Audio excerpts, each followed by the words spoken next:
Pode Mais Saúde cresceu e ganhou edições especiais diretamente da segunda edição do Connect. Eu sou Stephanie Swerdick, jornalista, e recebi o convite da Singular Pharma e da Academia da Menopausa para acompanhar tudo e trazer para vocês um pouco dos principais temas que passaram no maior congresso Norte-Nordeste de casos e terapias individualizadas. Durante o evento eu conversei com especialistas para saber o que há de mais novo em saúde, longevidade e cuidado integral e individualizado com os pacientes. E claro, eles compartilharam insights, experiências e as novidades mais relevantes. A gente recebe agora para conversar aqui com vocês, ela que passou pelo Connect também nessa edição, Ilô Rodrigues, médica nutróloga, especializada em emagrecimento, com foco em reposição hormonal e fertilidade. Ela que tem uma abordagem personalizada, baseada em evidências científicas e se dedica a ajudar os pacientes a alcançar objetivos de saúde e bem-estar. E o nosso tema é obesidade na menopausa, entender todas essas mudanças que ocorrem nessa fase da vida. Ilô, seja muito bem-vinda. Muito obrigada. Prazer estar aqui com vocês para falar de um assunto tão importante que é a menopausa e principalmente obesidade. A gente sabe, inclusive, que a menopausa é naturalmente uma fase difícil para a mulher enfrentar, porque vem muitas mudanças, não só no aspecto físico, como também no hormonal, no emocional. Exatamente. Então, é de fato uma turbulência de mudanças, de coisas novas que chegam como uma virada de chave. Isso, uma nova fase. Queria aproveitar para a gente já dar o pontapé na nossa conversa, entendendo essas mudanças e já por que a gente relaciona tanto esse cuidado com a obesidade, porque a mulher fica mais propensa em ganhar peso nessa fase, faz parte de todas essas mudanças? Exatamente. Infelizmente, quando a gente entra na transição da menopausa, a gente já começa a alterar os hormônios. Na menopausa é deficiência dos nossos hormônios femininos, principalmente estrogênio, mas a gente também tem deficiência de testosterona, progesterona, que são responsáveis pelo metabolismo. Para você ter uma ideia, o estrogênio baixo, ele aumenta essa deposição de gordura abdominal. Então, a mulher antes não tinha barriguinha, começa a ter a barriguinha. Além disso, o estrogênio é importante para aumentar a massa magra, para ajudar no metabolismo, para melhorar o sono. Pensem que uma mulher que tem distúrbio do sono, ela começa a ter mais compulsão alimentar, ela acaba comendo mais. Fora que quando você tem esse desequilíbrio hormonal, você também aumenta o estresse e você também aumenta o ganho, né, de peso relacionado ao estresse e, por fim, você ainda prejudica a função da tireoide, porque os hormônios femininos baixos também interferem na tireoide. Então, é um combo de alterações e realmente a mulher vai precisar ter mais cuidado nessa fase. A gente vai precisar atuar realmente nessa mulher para poder ajudá-la. Vamos falar já dessa abordagem? Bora falar. Certamente, os sintomas, as queixas aparecem, ela vai buscar o consultório. Isso. Vai querer ajuda de alguma forma, e aí eu queria entender como a nutrologia pode fazer isso, como vocês, profissionais médicos, têm abordado essa mulher pensando em devolver essa qualidade de vida nessa fase de tantas mudanças. Exato. A primeira coisa que a gente trabalha hoje na nutrologia é com a medicina personalizada. Então a gente precisa trabalhar a mulher de forma integral, mas na individualidade. Hoje a gente chama isso de medicina de precisão. Então a gente vai ver até estudos falando sobre trabalhos genéticos, como a gente pode atuar especificamente nessa mulher.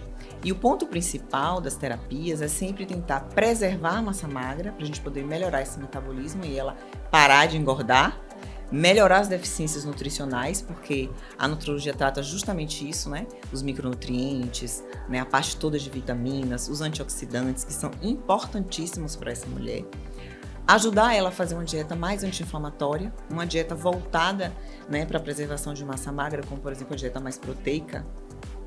A gente encher ela de suplementos inteligentes. Eu costumo dizer para minhas pacientes que suplementar é colocar um pouquinho a mais, não é a falta apenas. A gente vai repor as deficiências, mas principalmente a gente vai fazer uma suplementação mais direcionada para que ela tenha mais bem-estar, mais longevidade.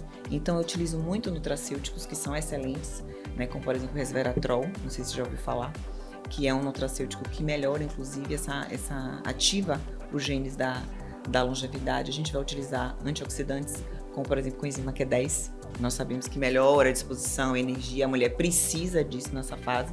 E a gente vai utilizar alguns nutracêuticos também para tentar ajudar ela a emagrecer mesmo nessa fase. Aquela pergunta que sempre chega, a mulher de fato com obesidade na menopausa precisa de uma intervenção médica, precisa desse olhar diferenciado e desse acompanhamento?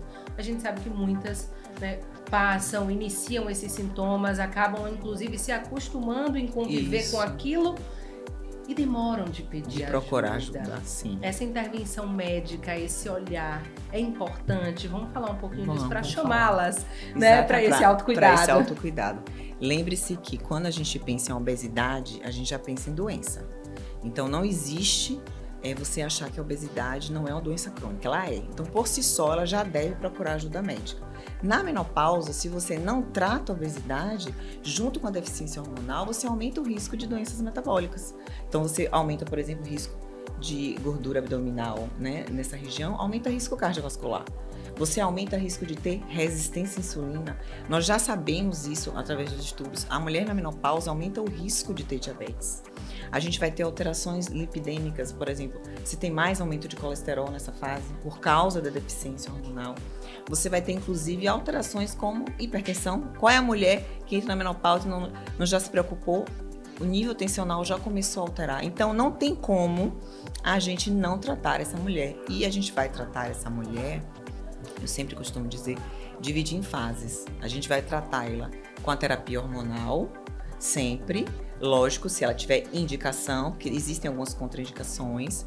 Se ela tiver indicação, a gente pode utilizar de diversas vias de administração, então isso é super tranquilo para a gente conversar com a mulher. A gente vai utilizar medicamentos, que a gente tem medicamentos eficazes, né? As canetinhas que todo mundo conhece, como por exemplo o Mounjaro, que é a tirzepatida, ela é eficaz no tratamento da obesidade, a gente pode utilizar também.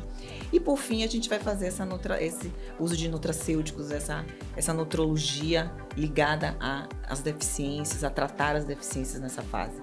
Eu acho que com isso tudo a gente consegue melhorar a qualidade, a produtividade, a sexualidade, né, que a gente não falou muito, mas a deficiência hormonal atrapalha também os relacionamentos. A mulher identificou algo que estava incomodando, procurou ajuda, foi ao consultório, se avalia, inicia esse tratamento.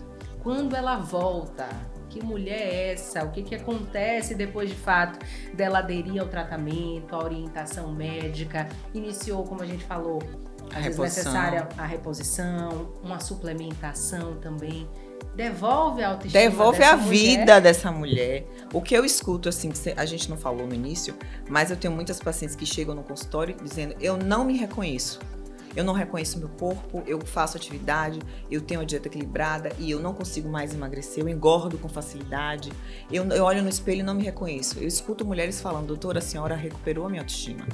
A senhora me devolveu a minha qualidade de sono, qualidade de vida, produtividade, porque a gente sabe, né? Deficiência hormonal, baixa memória, baixo cognitivo mesmo. E a gente sabe que aos 40, 45, 50, a gente tá ainda no auge. Os novos 40, os novos 30, né? Então, eu tenho mulheres que engravidam com 46, 47 anos. Recentemente, a atriz famosa, Jennifer Aniston, tá tendo o segundo filho com 53 anos. Então, a mulher ainda é produtiva na menopausa. Ela ainda vai viver quase 30% da vida dela na menopausa. Então, a gente realmente precisa olhar para essa mulher de forma diferenciada. Ou seja, tem que aproveitar essa longevidade, mas com qualidade de vida. Com segurança, porque hoje a gente tem sim uma terapia hormonal segura, como a gente não tinha antigamente, a gente hoje tem, e personalizar. O que é para Ilô, uma forma de administração, um tipo de hormônio, pode não ser para você. E isso só na consulta, tá? Analisando o todo, né, os exames, que a gente vai poder direcionar essa paciente. Pensando no olhar da nutrologia, digamos, sua especialidade básica, o que é que se percebe, por exemplo, de necessidade, principalmente a gente falou rapidamente lá no início, nessa fase específica da mulher, de necessidades nutricionais, o que que geralmente falta e que precisa ser olhado com atenção? Tá. Como a gente está falando de obesidade relacionada com a menopausa, a gente tem muita alteração intestinal. Então, a gente tem muita má absorção. Quando a gente vai ficando mais velho, a gente não digere as vitaminas e os antioxidantes da mesma forma. Então, a gente vai ter muita deficiência de complexo B. B12, por exemplo, que já está ligado à sua deficiência, por exemplo, a gatilho para Alzheimer. Então, não tenho como não me preocupar em suplementar adequadamente essa mulher com complexo B, vitamina D. Nós sabemos que precisamos do sol. A gente normalmente, né, não pode ficar exposto nos piores horários, que é onde a gente absorve mais. Então, a gente tem que repor vitamina D. A alimentação, que é muito inflamatória, a gente vai precisar de mais ômega 3, que a nossa dieta não tem muito. Então, a gente vai ter que fazer aquele equilíbrio, né? Entre ativos que estão em falta e ativos que ajudam essa mulher nessa fase. Nessa abordagem, né, dessa mulher e principalmente pensando nesse cuidado, vamos tratar essa obesidade, vamos devolver essa qualidade de vida, autoestima, nessa fase específica que a gente trouxe aqui da menopausa. Tá. A mulher chegou no objetivo dela. Quais são as orientações e como é a abordagem médica para que ela consiga, a partir daquilo ali, manter? Eu falo para todas as minhas pacientes, tem que ter massa magra. Para ter massa magra, precisa construir um banco de massa magra. Então, não existe não fazer musculação a partir dos 40 anos. Tem que ter. Então, preservar a massa magra, uma dieta mais anti-inflamatória. Quando eu falo anti-inflamatória, é aquela dieta que a gente desembala menos e descasca mais. Então, é alimento, é comida real. Dentro da nossa realidade brasileira, a gente realmente tem uma comida muito boa. Então, ela comer bem, fazer atividade física regular e principalmente gerenciar o sono e o estresse, porque nós sabemos que impactam muito na qualidade de vida dessa mulher. É possível prevenir, inclusive, doenças crônicas a longo prazo. Doenças cardiovasculares, doenças neurológicas como Alzheimer. A gente já tem vários estudos mostrando uma relação entre deficiência de estrogênio e Alzheimer, por exemplo, e outras doenças crônicas também.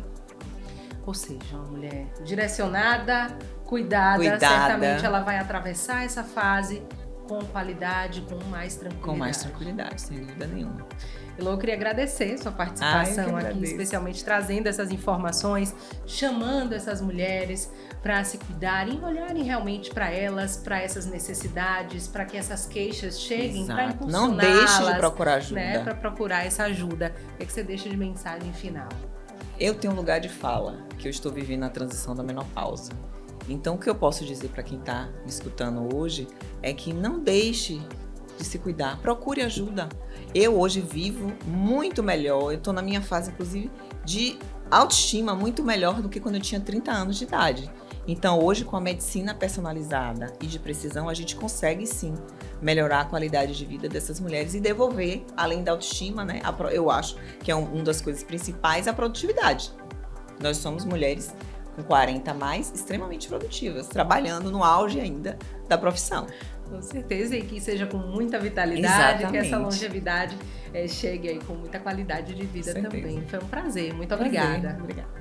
É só acompanhar o canal da Singular Pharma no YouTube e também as redes sociais da Singular e do Connect, para conferir tudo que os especialistas conversaram comigo nesse espaço dedicado à ciência, conhecimento humano e inovação.